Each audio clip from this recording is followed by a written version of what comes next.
ipakita niya ang tinuod sa sarili. Ano na yung gusto? Oh! Hala! Ako yung right. Ikaw din ang may right? Wala. Mag-ako ba? Na ako siya. Example lang. For example, ako. Ikaw. Ako. Ito ako. Sorry. So, nakuha na din ako sa sarili. Hala, gusto dito ko mo-dress ba? Bagay dito ako ah. Gwapa-gwapa dito ako pakalahan ng lawan. Man, kinadiscriminate ko ninyo. Tapos, Ano sa laman na ako? Nakuha man ako ah. Gusto man dyan na ako. Oh! Hala! Homophobic! Dili ka ma-accept na ako na to. Oh! Hala! Oh! Oh! Oh! Oh! Sabi na! Sige na mo. sige. Sabi na mo lang. Pero, ma-discriminate ba dahil ka kung dili ka magpa-change yung gender? Di ba dili? Ah! Wala! Mali!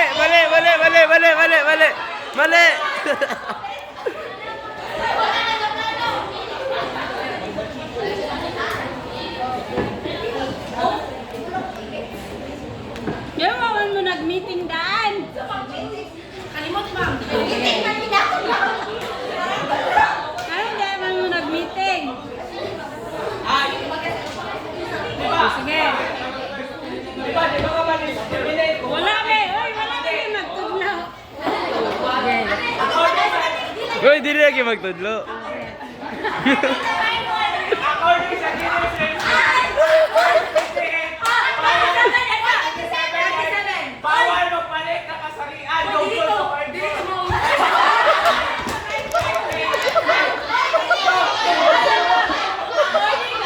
to Genesis 1, verse 27, ang gihimo sa Ginoo lalaki o babae. Wala na ilain. Kung musupa ka sa Ginoo mo na sala, so mo na discriminate.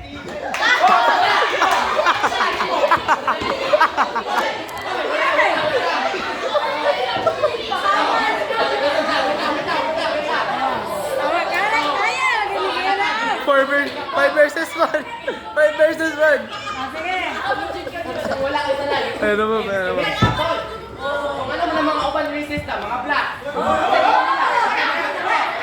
Kaya makalapot sa black, itapag istorya kay sa babae ng lalaki. Bawal. Hoy, wala pa rin bahay laki sa black.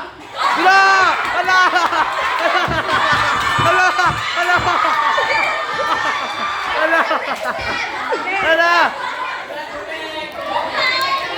Ay, nalilig ka na po. Yeah.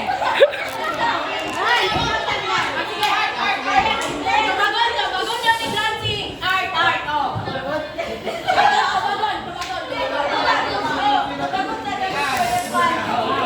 Diba, naalagay babae o lalaki sa black, pero ang ato ang topic karon is about the transgender, dili man about sa skin.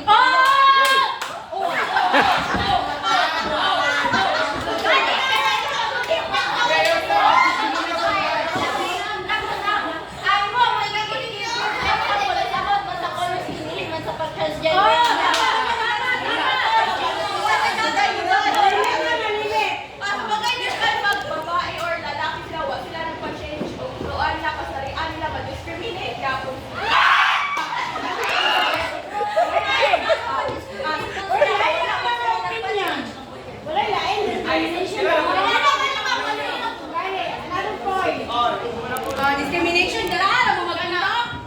Example.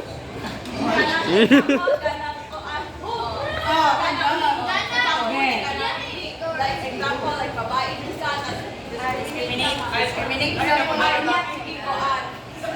Atong Bible verse atong Wala to. sige.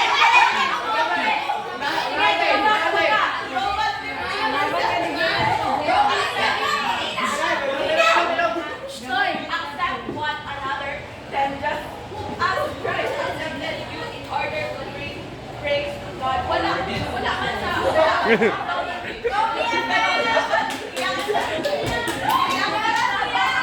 Okay, stop. Nag-focus lang mo sa discrimination. Next group na.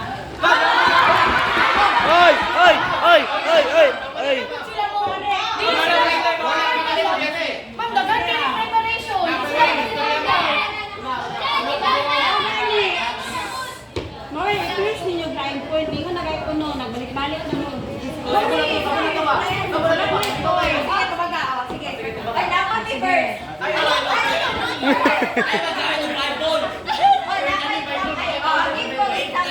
Example na ako si Best Ganda o si Kuya Bunda. Successful na sila, di ba? Artista mo sila, nagtato sila sa pero ano wala man isulod sa ilang thought nga magpa-change of gender masin kaya nila or afford nila nga magpa-change. Kay tungod, kabalo sila sa ilang sarili nga mali. Hoy, gapil si Vice. Kaya natin na sa Bible nga makasasala yun ang mag-change of gender kay ang himo lang ng Diyos sa Ginoo is babae o lalaki lang man jud. Yung si Vice ka siya mag-trans.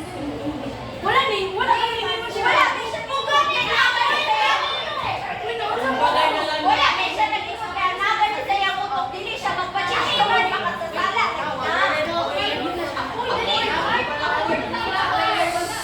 Pero wala sila na Oo. Article or linya ba? Siya nga wala.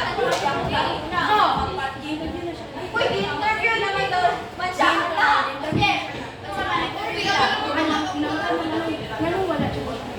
Ako tubag, pwede ako mo tubag, ma'am?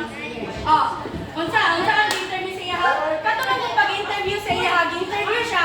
Ang laman sa ilang interview kay nangutana ang nag-interview sa iya.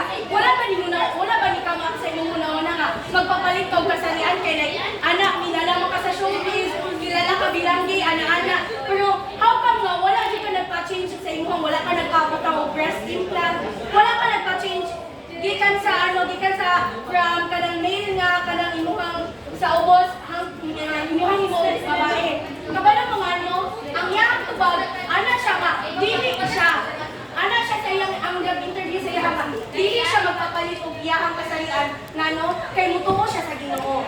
Mao jud na yung ingon ana siya naniniwala ako sa Dios. Namutuo siya sa Ginoo kay ang pagtuo niya nga ang dilikha lang jud sa Ginoo. Pwede ka kay ang babae o ang lalaki kay ang iya ka pelit na ko'y mga lalaking may pusong babae. Okay lang na ka ng mga lalaking may pusong babae. Okay lang magpalalaki ka, tapos bayo ka. As long as dili di mo ilisan kung unsay gihatag sa Ginoo sa imo ha. Kung babae, wait lang, ako na uman. O kung babae o lalaki, mao ra mo jud gihatag sa himo sa Ginoo no. So gihatagan ka sa Ginoo, babae ka ikaw. Kung ikaw ang pangutanon, gihatagan ka sa Ginoo, kana imuhang lawas, kana imuhang pictures.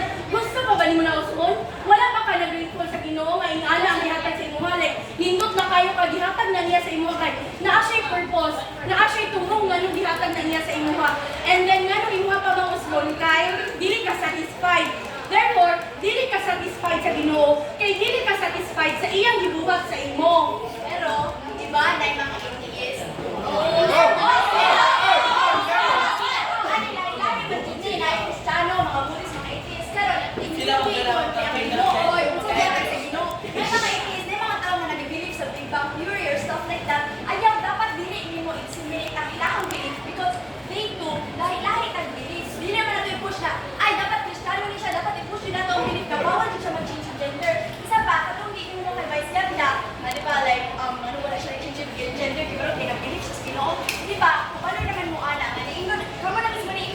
Male or female.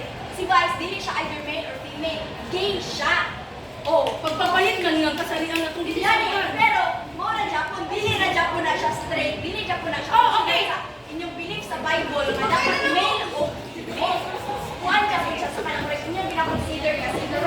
Pero, wala siya nagpa-change of gender, kay dili niya gusto, dili niya. Pero, nakatana ka, ano na yung mga tao?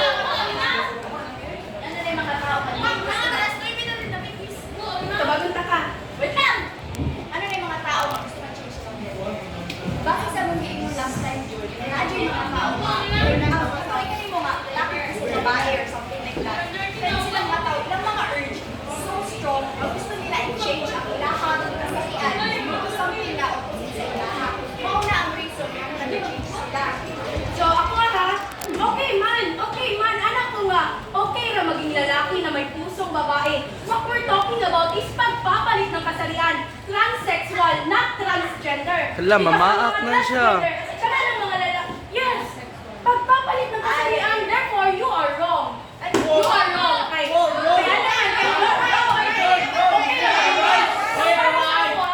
Okay ni maging gay. Ako ang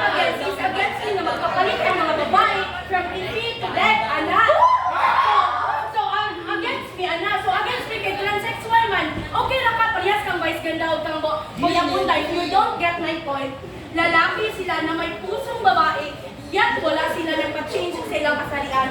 Kaya satisfied sila sa gihatag sa Ginoo. They believe nga if magpabagto ka sa unsay naa sa imong ubos, unsay naa sa imong diri, it's a sin. Nga no? Kay gihatag kanila sa Ginoo sa imuha. Nya imong point is like agree mo nga na kay yes, we agree to. Ang amang dili agree is ang pagpapalit ng kasarian.